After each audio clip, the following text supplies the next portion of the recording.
Dari saya sendiri, leader itu yang harusnya bisa menginspirasi orang lain sih, terutama itu dulu. Soalnya kalau saya yang jadi leader, goal saya itu kalau anak buah saya udah jadi orang semua, udah berhasil semua, itu berarti saya udah berhasil jadi leader. Poin kedua, mungkin leader itu harus bisa mengambil keputusan yang tepat kalau gitu. Kalau menurut saya cocok dengan Ramadan tadi. Oh sama ya. Waduh, bijaksana lah gitu. Bijaksana ya. Jadi semakin bijaksana tuh kan semakin melihat benar dan salah itu seperti apa gitu. Betul. Jadi seorang pemimpin yang mempunyai sifat open mind, jadi siap untuk menerima masukan dari siapa saja untuk perbaikan diri. Kemudian seorang pemimpin harus inovatif, peka terhadap keadaan sehingga bisa menyesuaikan dan bisa tumbuh. Kemudian trust, yang bisa dipercaya dan mempunyai integritas yang tinggi serta profesional. Sosok yang mampu mengajak kita untuk bertumbuh bersama untuk mencapai satu tujuan. Harus memberikan contoh dan teladan yang baik.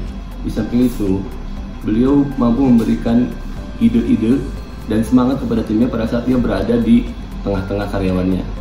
Apabila ada tim yang merasa kesulitan, seorang leader harus memberikan arahan dan dorongan yang tepat sehingga semua timnya bisa berkembang dengan baik. Mengayomi, membimbing, punya integritas yang tinggi, serta konsisten dalam melakukan segala kegiatan. Insan pembelajar, saling menghargai, inovatif, cekatan, dan dapat dipercaya. Dapat mengarahkan dan memberikan solusi kepada karyawannya. Bisa bertindak secara tegas, serta memiliki visi dan misi yang jauh ke depan, semisal memiliki milestone yang jelas sehingga tim di bawahnya bisa melakukan dengan pasti dan tuntas apa yang diinginkan oleh visi misi tersebut. Mampu berkomunikasi dengan baik dan efektif.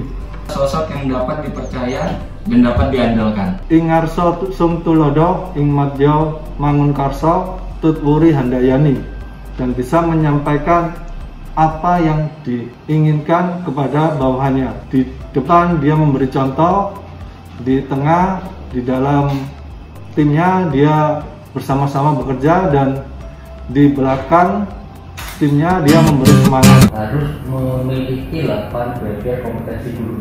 Itu basic yang harus diperkuat di masing-masing instansi. Dan itu menjadi modal inti bibit-bibit itu menjadi leader. Apa sih basic data kompetensi di Astra itu? Ya salah satunya punya track record baik, gitu kan, interpersonal yang baik, vision yang baik. Itu faktor-faktor atau ciri-ciri leader sudah ada di situ. Nah, untuk pengembangan preferensi dari luar segala macam, studi banding dengan praktek best practice di luar banyak banget. Ya hal-hal umum seperti kejujuran, integritas itu modal utama baik sebagai pemimpin maupun integritas sebagai manusia. Itu udah kewajiban. Nah, di Astra sudah dikristalisasi menjadi 8 behavior kompetensi. Menurut saya itu sebenarnya yang membimbing. Dia tahu karakter anak buahnya seperti apa. Jadi dia nggak bisa pukul rata. Saya lebih suka sebenarnya pemimpin ya, kayak bos, kita menyebutnya bos lah ya. Bos itu yang mengetahui karakter anak buahnya. Jadi dia pendekatannya beda-beda. Ada poin plusnya lagi. Apa tuh? Yang suka traktir lah. Ya, memberikan contoh kali ya. Walk the talk. Jadi apa yang direncanakan dijalanin. Itu sih. 1. Dia adalah orang yang bukan hanya menyuruh, tapi dia memotivasi dan mengajak. Yang kedua, dia itu adalah orang yang bukan menakuti, tapi dia menginspirasi, kemudian dia memotivasi juga. Dan yang terakhir, dia tidak hanya fokus pada hasil. Leader itu harus tahu juga atau fokus juga kepada proses. Seorang pemimpin yang tidak hanya bisa membuat memberikan contoh, tetapi dia juga harus bisa menuntun subordinatnya untuk bisa mencapai kesuksesan. Leaders itu adalah orang yang bisa memimpin. Maksudnya seperti ini, misalkan orang itu bisa mengayomi, berkoordinasi dengan timnya untuk menghasilkan sesuatu yang lebih dan lebih lagi. Suatu sosok leader atau pemimpin yang bisa mengayomi semua subordinatnya, baik itu untuk melakukan koordinasi untuk menunjang kesuksesan operasional, untuk mencapai revenue yang ditargetkan, untuk kepentingan organisasi. Seorang yang mempunyai optimisme yang tinggi. Jadi ketika seorang leader ingin mencapai sesuatu itu pasti akan totalitas. Dan yang kedua, seorang great leader itu pasti akan berpikir dulu sebelum bicara. Jadi seorang great leader nggak mungkin asal bicara. Jadi sebelum dia bicara itu pasti akan dipikirkan apa yang akan dibicarakannya itu. Pemimpin yang bisa mengayomi ke anggotanya, terus pemimpin yang care ke masing-masing anggotanya, seperti itu. Orang yang paham apa maknanya dari grit itu sendiri dan dapat mengimplementasikannya. Dan bertanggung jawab, yang dapat dipercaya dan bisa memberikan solusi apabila di dalam perusahaan terjadi masalah. Saya yang bertanggung jawab di bidangnya dan bisa mengambil keputusan dalam setiap permasalahan. Orang yang dan bertanggung jawab atas keputusan yang diambil, dan dia bisa mengerti mengenai anggotanya itu bagaimana. Kalau misalkan disuruh job ke lokasi dengan trouble misalkan, atau dengan trouble yang ini harus sesuai, itu menurut saya. Si pemimpin tadi itu harus selalu berpikiran positif, selalu memberi masukan-masukan yang positif terhadap anggotanya dia, terhadap bawahnya dia. Nah kemudian yang memiliki pendirian yang teguh, orang yang selalu harus berhati-hati dalam setiap mengambil keputusan. Jadi apa yang dia putuskan itu setidaknya sudah dipikirkan dulu. Karena sudah dipikirkan dulu terlebih dahulu, maka dia tidak takut akan resiko yang akan terjadi. Orang yang harus memiliki tanggung jawab yang tinggi, karena dia memiliki bawahan, karena dia memiliki anggota di bawah subordinatnya dia, maka semua pekerjaan yang ada di subordinatnya dia yang harus mempertanggungjawabkan itu. Harus peka terhadap potensi-potensi dari bawahannya. Harusnya tidak pelit dengan ilmu yang dia miliki. Seharusnya orang yang berwibawa, orang yang berpikir terlebih dahulu sebelum dia berbicara. Yang pertama, beliau harus tegas dalam mengambil setiap keputusan. Yang kedua, harus bertanggung jawab dengan segala amanah yang telah diberikan. Dan yang terakhir adalah mampu berbaur dengan semua anggota kelompok yang ada di perusahaan. Yang pertama, dia bertanggung jawab terhadap anggota serta pekerjaannya sendiri dan pekerjaan anggotanya. Kemudian yang kedua, dia bisa berbaur baik itu dari level bawah hingga level atas. Dan yang ketiga, mampu mengambil keputusan baik itu di dalam keadaan yang sulit hingga memiliki manajemen yang baik untuk diri sendiri, mempunyai strategi dalam bertindak, mampu berkomunikasi dengan baik dan efektif, tidak lepas tanggung jawab terhadap sesuatu masalah, memiliki tujuan yang jelas untuk mencapai tujuan tersebut. Pemimpin yang bisa bertanggung jawab atas semua kerjaan ataupun yang lainnya, dan mampu berkomunikasi juga agar suatu pekerjaan itu dapat terselesaikan dengan baik dan benar. Mampu berkomunikasi dengan baik dan efektif, jujur dan transparan, bersikap rendah hati dan tidak sombong, memiliki manajemen yang baik, serta punya strategi dalam bertindak. Pemimpin tersebut bisa jadi atasan, tetapi juga bisa jadi teman. Pemimpin yang punya visi misi, tetapi dia juga bisa memotivasi bagaimana anak buahnya atau rekan kerjanya untuk mencapai visi misi tersebut. Dia adalah orang yang bijaksana, bisa mendengarkan pendapat dari orang lain, dan bisa mensejahterakan semua karyawannya, intinya seperti itu. Orang ini tanggung jawab, dia mengayomi, dia memberikan contoh yang baik kepada timnya, minimal diri sendiri lah. Dia tanggung jawab, memberi contoh, pasti visioner, yang pasti bisa mengayomi semua anggotanya. Orang yang jago menempatkan diri ke bidang, bijaksana, bertanggung jawab, dan orang yang bisa menjadi pendengar untuk karyawan umum. Pasti tegas ya Mas? Tegas. Tidak sungkan untuk mengapresiasi kinerja bawahannya. Luar biasa. Oke. Terus yang bisa mengayomi bawahannya, yang bisa menjadi teman sekaligus atasan buat bawahannya. Respect, peduli bang ya. Betul, kalau nggak peduli ya nggak bisa kerjasama dong. Punya tujuan yang jelas dan konsisten untuk mencapainya. Leader yang bisa menciptakan leader-leader berikutnya. Wih, mantap. Satu harus amanah, yang kedua berani bertanggung jawab. Yang udah bisa menerapkan apa itu kulturnya Bina Pertiwi ya. Segala kultur yang udah dicanangkan Bina Pertiwi betul-betul udah mampu mengaplikasikan lah. Bisa mengayomi anak buahnya, yang bisa ngayomin bawahannya Pak. Bisa nerima keluh kesah, mengerti lah apa yang dialamin, apa yang dirasakan bawahnya. Mungkin dalam case kerjaan ya, dalam ngadepin customer di lokasi, maksudnya lokasi kerja. Dia mampu mengayomi bawahannya, bisa mendevelop, mendelegasikan, dan mampu membentuk kaderisasi ya. Itu salah satu. Seorang pemimpin yang bisa mengayomi sebuah timnya dan bisa memberikan solusi terhadap masalah dalam tim tersebut. Seorang pemimpin yang harus bisa diandalkan untuk anak buahnya, berhati-hati mengambil keputusan dan selalu mensupport apa yang dilakukan anak buahnya yang terbaik untuk perusahaan. Pemimpin yang bisa menciptakan pemimpin yang baru, pemimpin yang bisa memberikan solusi atas permasalahan yang ada, menjadi tauladan juga terhadap bawahan-bawahannya, terus mempunyai ketegasan pada saat dia dibutuhkan, harus tegas terhadap bawahannya. Cuman yang tidak kalah lebih penting lagi, pemimpin yang siap mendengarkan dan siap memberikan keputusan, apapun itu keputusannya, baik itu keputusan yang sangat pelik maupun keputusan yang mudah. Contoh bagi anak buahnya, jadi dia harus menyentuhkan tentang gimana memimpin anak buah dengan baik dan benar. Jadi harus adil juga kepada bawahan, misalnya kedisiplinan kerja, terus komitmen untuk menyelesaikan pekerjaan dengan tepat dan maksimal lah sebenarnya. Seorang pemimpin harus bisa memimpin sebuah timnya, memimpin dan bekerja sama dengan sebuah tim yang kuat untuk mencapai visi dan misi company.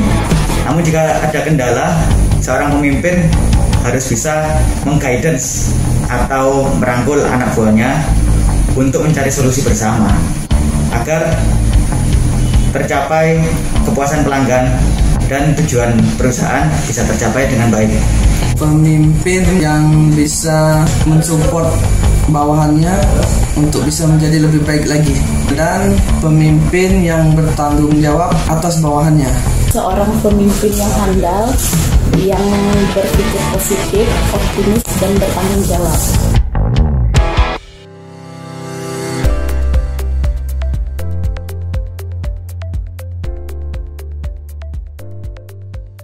Yang kriteria kedua saya masuk ke Pak Lubis. Billingnya itu nggak ada atonya, dannya itu loh.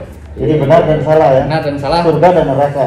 Kita lakuin semua. Pak Di Surya Wisaksana.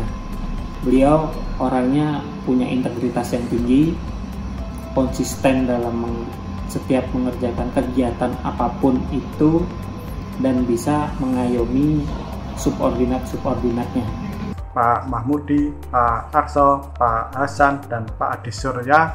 Selain itu ada Bapak Abdullah Ahmad dan Bapak Hanif Ardiansyah.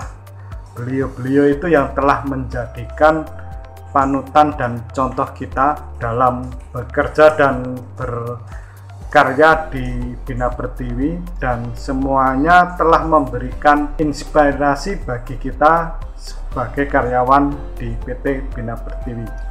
Mas Ari Warzukoni Batli, yang selama ini kami sebagai admin support di cabang Balikpapan terkait dengan pekerjaan selalu berkomunikasi dan menjaga komunikasi dengan baik, sehingga segala sesuatu keluhan kerjaan itu berjalan dengan baik dan aman. Blimada Bilana, beliau sangat menginspirasi ketika bersama tim dan juga ketika bekerja bersama-sama. Beliau juga memberi motivasi. Pak Muhammad Yoga Baskoro, karena dari pertama saya bertemu dengan beliau, milestone beliau itu sangat jelas dari 1 tahun, 2 tahun hingga 5 tahun ke depan. Mas Arli Warjono Pandi, karena menurut saya beliau cukup dapat memberikan solusi ketika kami mempunyai kendala. Mas Arli, karena selama berinteraksi dengan beliau, Mas Arli selalu menekankan untuk pentingnya bersikap jujur dan dapat diandalkan.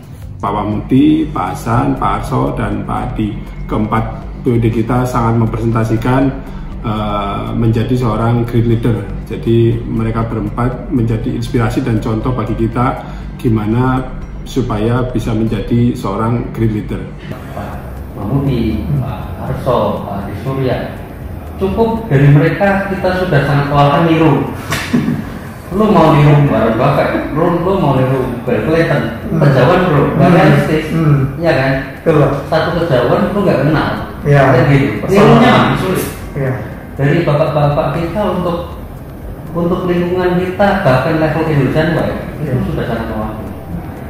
Pak Bayu, karena memang dari awal saya dibimbing sama beliau, dibimbing sampai akhirnya saya bisa jadi di EJA yang sekarang di SBO ini gitu loh. Banyak dikasih masukan, banyak dikasih kritikan, terus juga banyak dikasih pandangan-pandangan plan A, B, C-nya itu seperti apa, itu banyak gitu. Dan beliau itu juga orangnya kan menurut saya nggak pernah memandang di kantor itu, oh gue ini sekarang siapa, lo tuh siapa, enggak yang kayak gitu sih. Jadi lebih ya kalau ada masalah nggak apa-apa, kita cerita-cerita aja gitu kan gitu. Jadi saya banyak tukar pikiran juga sama beliau gitu. Jadi menurut saya sih iya, beliau cukup mengerti karakter timnya seperti apa, dan juga dia tahu mau mengarahkan timnya kemana gitu. Itu yang penting sih. Wah, ikut saya dong Pak Rahmat, Pak Bayu. Iya. Ya mungkin yang pernah aku handle bapak-bapak itu ya, Pak Adi juga. Ya, memberikan contoh uswatun hasanah benar sih? Iya benar nggak sih? Uswatun hasanah. Iya. Kalau bahasa tadi Bu Gandanya walk the talk gitu. Ya kita kan sebagai penumpang ya. Atau yang ada di belakang kan, gimana kita bisa maju juga kalau nggak walk yang di depan kita gitu. Jadi ya kita sebagai yang di belakang intinya ikut terpacu untuk terus jalan gitu.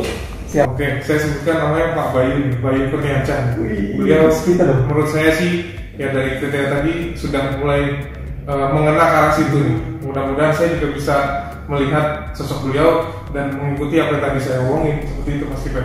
Salah satunya Pak Wahyudi ya pasti ya, karena beliau yang sudah mengajarkan saya juga untuk sampai di titik ini bisa mencapai keberhasilan saya di cabang Surabaya ini. Terus ada senior saya dari Semarang, Pak Setiawan, yang juga membimbing saya dari 0 sampai sekarang 9 tahun berarti saya di Bina Pertiwi. Nomor 1 sih Pak Wahyudi. Untuk yang kedua Mas Fahri itu memenuhi. Terus Mas Wahyu juga memenuhi sih. Pak Wahyudi dan Mas Wahid, saya rasa dua sosok ini sudah cukup bisa menjadi leader yang baik untuk setiap subordinatnya agar mencapai operasional excellent. Bapak Fahri Bustamam, dan yang pasti Pak Wahyudi juga. Pak Wahyudi termasuk ya, karena beliau itu bisa membedakan untuk pekerjaan itu ya pekerjaan, terus untuk secara teman ya teman, kurang lebih seperti itu. Sama mungkin Mas Wahid itu bisa mengayomi ke masing-masing anggota timnya sendiri seperti itu. Selain dari Pak Wahyudi, untuk karyawan di Surabaya adalah Bang Fahri. Kenapa? Karena dia dapat mengelit dari semua, dari tim servis, dari sales maupun dari tim gudang. Dia dapat mengelit untuk bisa memaknain apa dari grid itu sendiri. Ya, menurut saya Pak Helmi, gimana dia bisa memberikan solusi atas masalah, misalkan masalah keuangan, dia langsung hubungi siapa aja yang bisa dihubungi. Saya Pak Bima Bita, Pak Dhani Kompres, karena beliau lebih bisa bertanggung jawab dan bisa memberikan solusi ya setiap masalah sosial. Profesor saya, soalnya yaitu kalau menurut saya sebagai dari tim servis produk support tentunya supervisor saya atau Pak Rizky Maulana, dia ibarat rumah begitu bisa menjadi tiangnya untuk mengayomi anggotanya di bawah. Mungkin si Mas Andra juga udah dari sisi leadershipnya, dia sebagai leader mekanik juga sudah memiliki leadership yang bagus. Kemudian ada Pak Weli, ada Mas Ardani, ada Pak Gofur. Saya rasa mereka sudah hebat lah dalam menjalankan leadershipnya mereka. Terus sama Pak Gio ya mungkin ya, selaku BOH Samarinda, karena menurut saya beliau bijak lah dalam mengambil keputusan. Pak Lubis juga, saya juga banyak belajar dari dia. Saya rasa juga Pak Lubis juga sebagai great leader yang bagus lah kalau menurut saya, karena rasa kekeluargaan yang dibangun sama beliau. Yang namanya pemimpin itu kan harus bisa dicontoh ya. Betul. Segi disiplinnya, baik dari pola kerjanya, bagaimana dia bersinergi dengan bawahannya, itu penting banget sih kalau menurut saya. Bapak Teguh Iman Wibowo, yang dia mencerminkan bahwa beliau dapat mengemban amanah yang baik, tegas, dan juga dapat berbaur ke semua anggota yang ada di perusahaan. Kepala cabang kami, BOH kami, yaitu Bapak Teguh Iman Wibowo, karena beliau masuk ke kriteria yang sudah saya sebutkan tadi, dan beliau itu bertanggung jawab serta mampu berbaur terhadap anggota baik dari level terendah hingga yang tertinggi. Bapak Teguh Iman Wibowo. Kenapa? Karena beliau dapat mengayomi dan mengarahkan bawahannya dalam hal pekerjaan untuk mencapai tujuan yang diinginkan oleh perusahaan. Dan selain itu, saya dapat ambil contoh dari supervisor saya sendiri, yaitu Mas Gali Setiawan. Kenapa? Karena beliau sangat akrab terhadap bawahannya seperti mekanik dan teman-teman yang lainnya. Beliau dapat mengarahkan dan juga mengayomi dalam hal pekerjaan. Pak Teguh tanggung jawabnya juga besar, lalu memberi saran-saran dan komunikasi juga yang baik dan benar. Dan kedua juga ada Mas Anggi juga kan, sama bertanggung jawab juga penuh. Dan yang ketiga ada Pak Wahidin lah, karena Pak Wahidin juga yang membantu saya dan membimbing untuk melakukan kerjaan atau yang biasa saya kerjakan itu prepare delivery itu agar benar dan mendapatkan hasil yang sempurna. Menurut saya Pak Teguh karena beliau mampu mengayomi, memiliki manajemen yang baik, dan punya strategi untuk mencapai tujuan perusahaan khususnya di cabang tebing tinggi. Selama saya bekerja di sini, Bapak Guntur yang sudah mewakili, meskipun belum 100% tapi cukup mewakili apa yang saya bicarakan tadi. Yang ada sekarang memimpin ya sudah punyalah untuk kriteria yang saya sebutkan tadi. Pak Mahfud namanya. Beliau ini kebetulan berasanya mekanik. Saya memang baru kenal tapi sosok leader itu sudah sangat kelihatan. Pak Guntur, beliau tuh sosoknya tuh tanggung jawab, taktis, bisa mendrive seluruh anggotanya, lalu membagikan ilmu-ilmu kepada semua anggotanya. Jadi kita semua tuh akhirnya banyak belajar dari beliau tentang pengalaman-pengalamannya dia juga.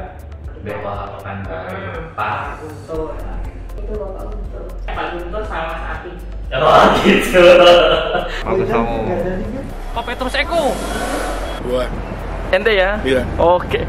Pak Yoga Baskoro adalah atasan saya yang amanah dan berani bertanggung jawab atas pekerjaan. Ada Pak Eko, ada Pak Miskan, nah, itu dua tokoh itu tuh. Pak Rio, Pak Eko, Pak Andi, Pak Eko, Pak Yoga Baskoro, Pak Rojo.